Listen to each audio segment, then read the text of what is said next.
5 وقت کی نماز یہ میرے نبی کی آنکھوں کی ٹھنڈک ہے، 5 وقت کی نماز اس امت کی شان پہچان ہے۔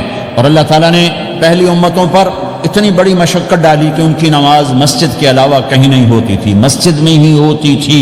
ہمارے لیے کتنی آسانی کر دی، جاب میں ہے مصلی بچھا نماز پڑھ، چلو مصلی بھی کوئی نہیں، زمین دیکھ اس پر کوئی گندگی تو کوئی نہیں ہے، بس زمین بھی تیرے لیے پاک ہے، چل نماز پڑھ۔ اور آسانی کر دی، پانی کوئی نہیں ہے، کوئی بات نہیں، مٹی میں ہاتھ مار، منہ پہ مل، پھر ایک ہاتھ مار، یوں کر، چل نماز پڑھ، میں تیری قبول کروں گا۔ یہ کسی امت کے ساتھ یہ نہیں ہوا، انہیں وضو ہی کرنا تھا چاہے پانی 50 میل پر موجود ہو، اور ہمارے لیے پانی کوئی نہیں ہے، چلو تیمم، مٹی میں ہاتھ ہمارا یوں کیا، پھر ہاتھ ہمارا ایک یوں کیا، ایک یوں کیا، چل بھائی اللہ اکبر قبول۔ عمار بن یاسر رضی اللہ تعالیٰ عنہ سفر میں تھے، ان کو نہانے کی ضرورت ہو گئی، نائٹ فال ہو گیا، تو انہوں نے سوچا کہ ویسے تو آدمی کو وضو کی ضرورت ہوتی ہے تو خالی منہ پہ ہاتھ مارا اور یوں کونیوں تک، لیکن مجھے تو غسل کی ضرورت ہے، تو خالی اس سے تو کافی نہیں ہوگا، تو انہوں نے کپڑے اتارے، اکیلے تھے، ریت کے اوپر کبھی یوں لیٹے، کبھی یوں لیٹے، کبھی یوں لیٹے، 3-4 دفعہ یوں یوں اور یوں رول ہوتے ہوتے پھر انہوں نے نماز پڑھی۔ آئے اللہ کے نبی کے بارگاہ میں، یا رسول اللہ مجھے رات کو نہانے کی ضرورت پڑ گئی، تو میں نے کہا وضو کے لیے تو خالی یہ 2 دفعہ کرنا کافی ہے، تو یہ تو نہانا تھا، تو میں تو ریت میں خوب رول ہوتا رہا۔ میرے نبی نے انما یکفیک ضربتان، ارے سیدھے بندے عمار، اس کے لیے بھی اتنا ہی کافی تھا کہ تو یوں کرتا اور یوں کرتا اور تو پاک ہو جاتا۔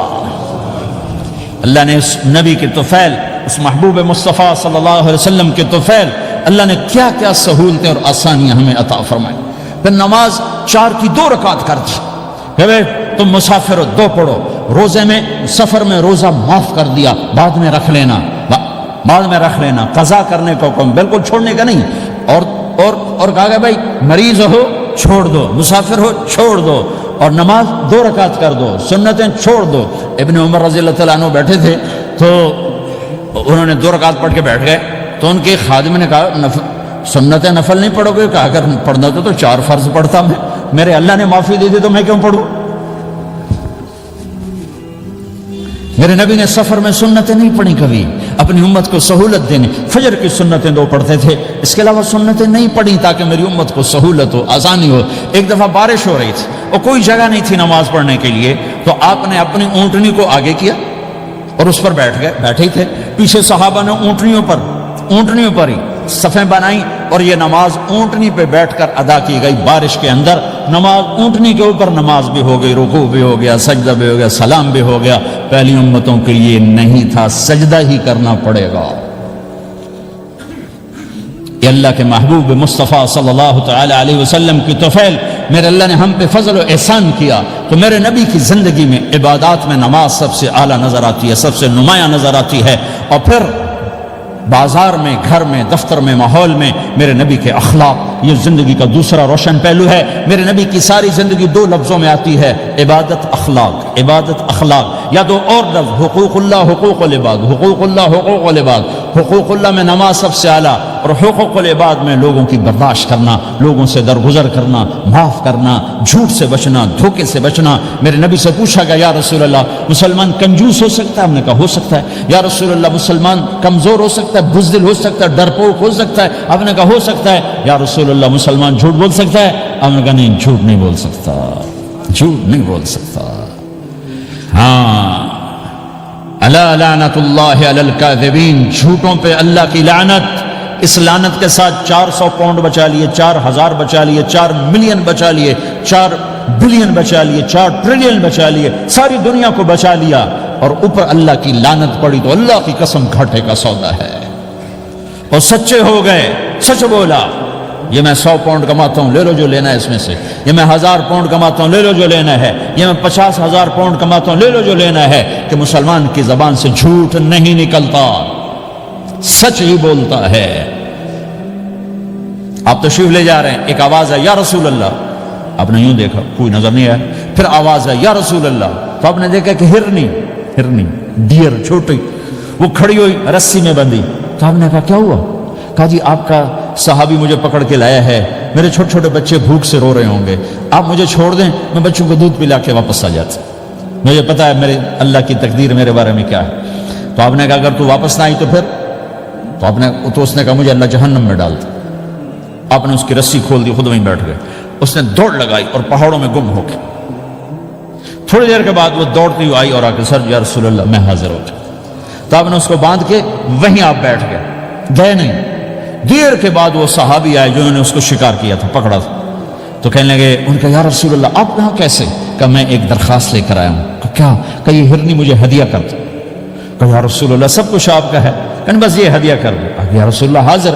تو آپ نے اس کو لے کر رسی اس کی گردن سے نکالی کہ جا بچی اپنے بچوں کے پاس جا کے خوشی منا. سچ نجات دیتا ہے اور جھوٹ ہلاک کرتا ہے. ایک ہرنی جان کی بازی کھیل گئی سچ بولنے کے لیے. تم چند پونڈوں پہ جھوٹ بولتے ہو, ایمان کو برباد کر کے رکھ دیتے ہو. مسلمان جھوٹ نہیں بولتا, مسلمان دھوکہ نہیں دیتا, مسلمان کی زبان سے سخت بول نہیں نکلتا, کسی کو بے عزت نہیں کرتا, کسی کو کی بے کامی نہیں کرتا, کسی کا دل نہیں توڑتا, کسی کو ذلیل نہیں کرتا, خود سہتا ہے, اوروں کو خوشیاں دیتا ہے, خود دکھ سہتا ہے, اوروں کو راحت دیتا ہے, خود تکلیف سہتا ہے. یہ میرے نبی کے اخلاق ہیں, یہ میرے نبی کی زندگی ہے, اور یہ اسلام کا سب سے بڑا چیپٹر ہے, وہ سب سے مشکل چیپٹر ہے. جب میرے نبی نے لمبی نمازیں پڑھی تو اللہ نے روک دیا کہ میرے حبیب ما انزلنا علیک القرآن لتشقى, اتنی لمبی نماز نہ پڑھ کے تو تھک جائے. میرے نبی نے تبلیغ میں زور دکھایا تو اللہ نے روک دیا, فلتذهب نفسك علیہم حسرات. میرے نبی اتنا غم نہ کر کے آپ خود ہی آہیں بھرتے بھرتے آپ مر جائیں. میرے نبی نے مال سارا خرچ کیا, اللہ نے اس سے بھی روک دیا. ولا تبسطها كل البسط فتقعد ملوما محسورا. اتنا خرچ نہ کریں کہ آپ خود پھر دکھی ہو کے بیٹھ جائیں. خرچ کرنا بہت بڑا عمل, تبلیغ سب سے سارے عملوں کا سردار عمل. تبلیغ سے بڑا کوئی کام ہوتا تو اللہ نبیوں کو دیتا. اگر تبلیغ سے بڑھ کر کوئی کام ہوتا تو اللہ نبیوں کو دیتا. گشت سے بڑھ کر کوئی محنت ہوتی تو اللہ نبیوں کو دیتا. 950 سال نوح علیہ السلام گشتی کر رہے ہیں, اور اللہ کی مان لو. اتنا عظیم عمل کا میرے نبی درمیانہ نماز سب سے بڑی عبادت, میرے نبی درمیانہ کام. لیکن جب میرے نبی نے اخلاق اچھے کیے, دشمن کو معاف کرنا. تو ایک آدمی آپ سوئے ہوئے تھے, آپ کی تلوار لٹکی تھی, ایک آدمی آیا, اس نے آپ کی تلوار اتاری اور یوں ماری پسلی میں, آپ اٹھ کے بیٹھ گئے. اب وہ قتل کے ارادے کے لیے آ چکا ہے اور تلوار یہاں ہے, کہتا من یمنعک منی, اب بول تمہیں کون بچائے گا؟ تو آپ نے مسکراتے ہوئے کہا اللہ. تو اس کے ہاتھ سے تلوار گر پڑی, تو آپ نے اٹھا لی, آپ نے یوں سیدھی کی, اب تو بچا, تجھے کون بچائے گا؟ وہ کہنے لگا مجھے تو ہی بچائے گا. وہ تو اللہ کو جانتا نہیں تھا, کہ بابا مجھے تو ہی بچائے گا.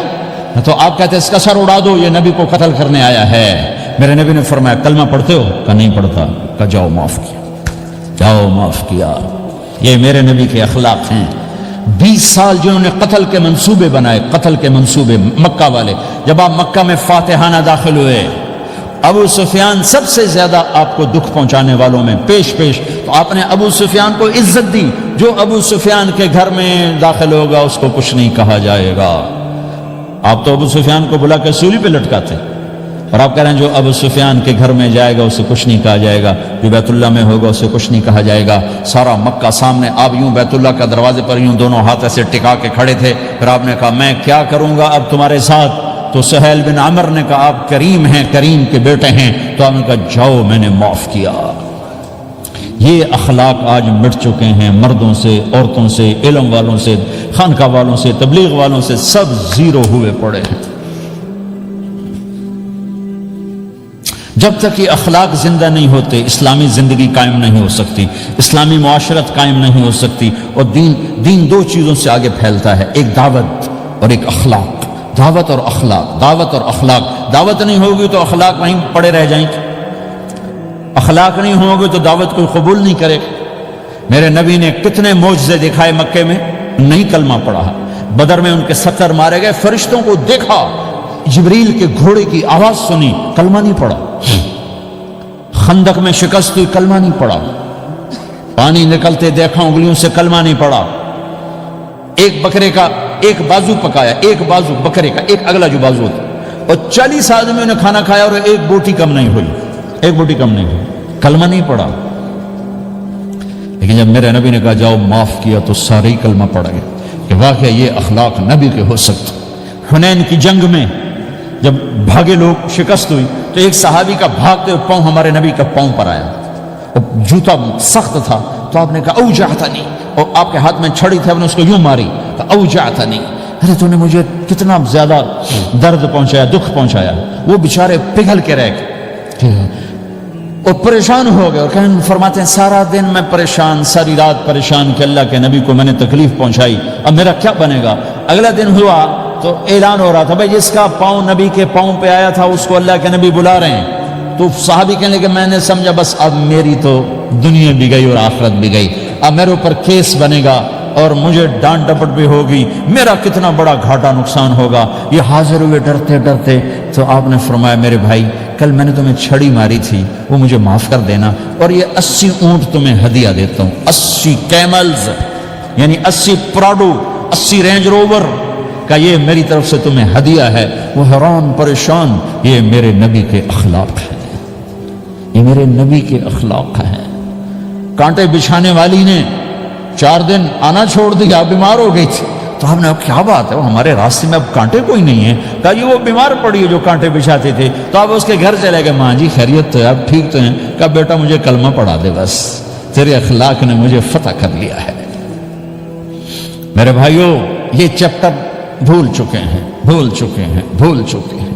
جب تک یہ چیپٹر زندہ نہیں ہوگا زندگی اسلامی نہیں بنے گی، معاشرہ اسلامی نہیں بنے گا، اور آگے قوموں کے لیے اسلام کا دروازہ نہیں کھلے گا۔ ہمیں معاف کرنا آتا ہو، ہمیں گالی دینے والے کو دعا دینا آتا ہو، غیبت کرنے والے کی تعریف آتی ہو، اور غیبت کرنے سے، غیبت سننے سے اپنے آپ کو ایسے بچاؤ جیسے زہر سے بچاؤ، جیسے آگ سے بچاتے ہو۔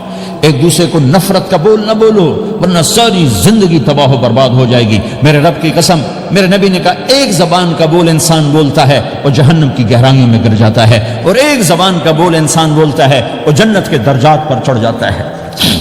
یہ زبان بہت طاقتور چیز ہے، میں ہر بیان میں اس کو دہرا رہا ہوں کہ جتنا یہ عمل ختم ہو چکا ہے اتنا کوئی عمل بھی نہیں ختم ہوا ہے۔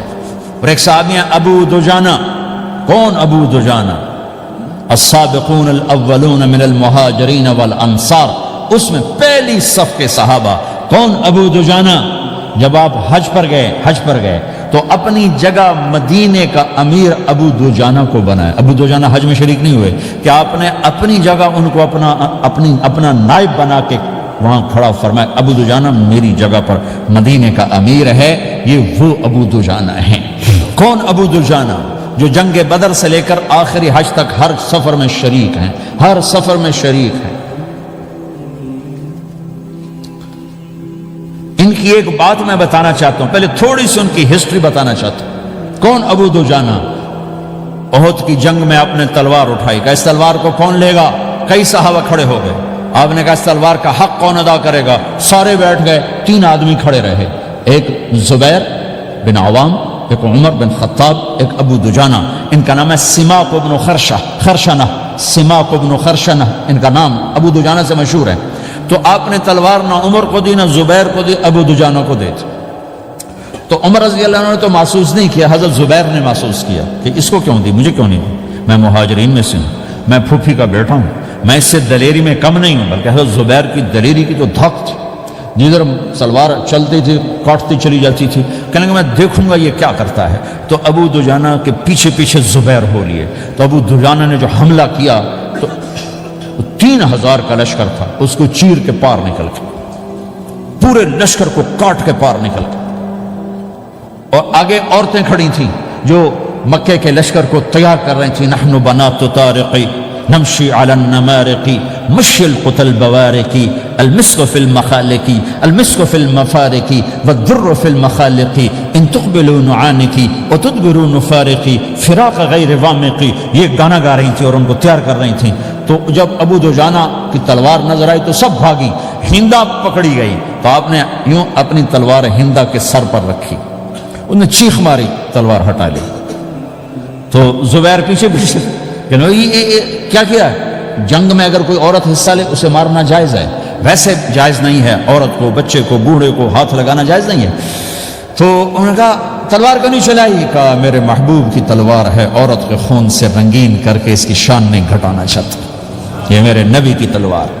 پھر واپس ہوئے، پھر اٹیک کیا اور پھر مجمع کو چیر دیا۔ سامنے ایک آدمی آ رہا تھا ہاتھی کی طرح، اتنا لمبا موٹا تازہ، تو زبیر کہنے لگے میرے جی میں آیا کبھی اس کی ٹکر ہونا پھر میں دیکھوں ابو دجانہ کیا چیز ہے۔ تو اللہ کا کرنا ایسا ہوا ابو دجانہ دونوں آمنے سامنے ہو گئے۔ تو وہ ایسے شاہ سوار تھے کہ دونوں طرف کے لشکر ذرا تھم گئے اور وہ دونوں بھڑ گئے۔ ابو دجانہ کے اپنے جوہر، اس پہلوان کے اپنے جوہر، غبار اٹھا، مٹی اٹھی، اور اس کی اپنی طاقت، ان کی اپنی طاقت، انہوں نے ابو دجانہ کو اس نے زخمی کر دیا۔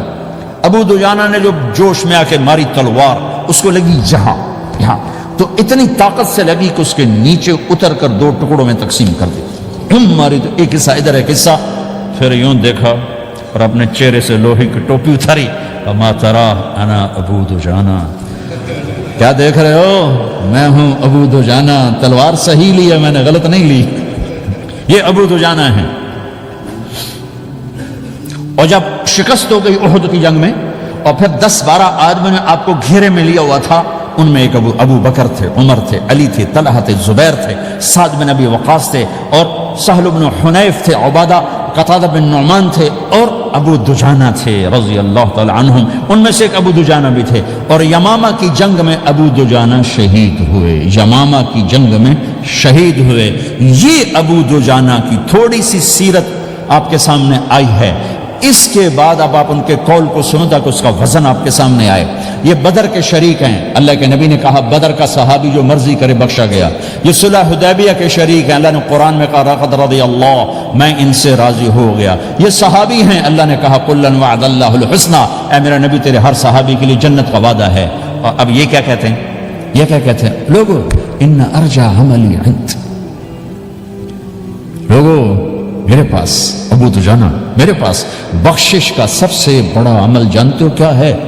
بدر نہیں، احد نہیں، حدیبیہ نہیں، خندق نہیں، خیبر نہیں، فتح مکہ نہیں، آخری حج نہیں، کیا ہے؟ کیا ہے لوگو؟ ان ارجع عملی عندی، میرے پاس آخرت میں بخشش کا سب سے بڑا عمل بس ایک ہے کہ ما آذیت احدا بلسانی، میں نے اپنی زبان سے کبھی کسی کو دکھ نہیں پہنچایا۔ ولا اجد فی قلبی غلا لاحد، اور میرے دل میں کسی کے لیے بغض کوئی نہیں ہے، بس یہ میری بخشش کا عمل ہے۔ تو بھائیو، نبی کے اخلاق میں 2 چیزیں لے لو، ایک زبان سے کسی کو دکھ نہ دو، ایک دل میں کسی کا بغض نہ رکھو۔ اللہ کی قسم بغیر حساب کتاب کے جنت میں جاؤ گے۔ بڑے بڑے جنید بغدادی اور بڑے بڑے معرفت والے تمہیں دیکھتے رہ جائیں گے، تمہاری رفتار اتنی تیز ہوگی کہ تمہیں وہی پکڑ سکے گا جس کا یہ 2 عمل تم سے زیادہ اچھا ہوگا۔ جس روڈ پہ رش ہوتا آپ وہاں سے گاڑی ہٹا لیتے ہو، ادھر نہیں ادھر رش ہے، وہ سائن وغیرہ آپ کو آ جاتے ہیں کہ ادھر بلاک ہے، ادھر نہیں جانا، ادھر جانا ہے۔ تو جہاں روڈ پہ رش ہوتا ہے تو قیمتی سے قیمتی گاڑی کی رفتار بھی آہستہ ہو جاتی ہے، اور جہاں روڈ خالی ہوتا ہے تو پرانی گاڑی بھی بھاگے جا رہی ہوتی ہے۔ ہمارے یہاں پرانی گاڑی ہوتی ہے نا، پرانی بسوں کے پیچھے لکھا ہوتا ہے نہ انجن کی خوبی نہ ڈرائیور کا کمال، خدا کے سہارے چلی جا رہی ہے۔ اور جس کے پاس ایسی گاڑی ہو، نہ انجن کی خوبی نہ ڈرائیور کا کمال، تو اگر اس کو روڈ خالی مل جائے تو وہ تو مرسیڈیز والے سے پہلے پہنچے گا، رینج روور والے سے پہلے پہنچے گا، بینٹلی والے سے پہلے پہنچے گا، روز رائز والے سے پہلے پہنچے گا، جو وہ تو پھنسی کھڑی اور اس کا روڈ ہی خالی ہے۔ تو میرے بھائیوں، یہ میں ایک مثال دیتا ہوں، عبادات کی روڈ پہ بہت رش ہے، نمازی بے شمار ہیں، روزے دار بے شمار ہیں، عمرے والے بے شمار ہیں، حج والے بے شمار ہیں، اور تہجد گزار بے شمار ہیں، علماء بے شمار ہیں، حافظ بے شمار ہیں، ذکر والے بے شمار ہیں، بہت رش ہے، تبلیغ والے بے شمار ہیں، لیکن جو اخلاق والا روڈ ہے نا، یہ خالی پڑا ہے۔ اس پہ زوکی پہ چڑھ کے آ جاؤ تو سب سے آگے نکل جاؤ، سائیکل پہ چڑھ کے آ جاؤ تو سب سے آگے نکل جاؤ، کہ روڈ ہی خالی ہے، اخلاق کا روڈ خالی ہے۔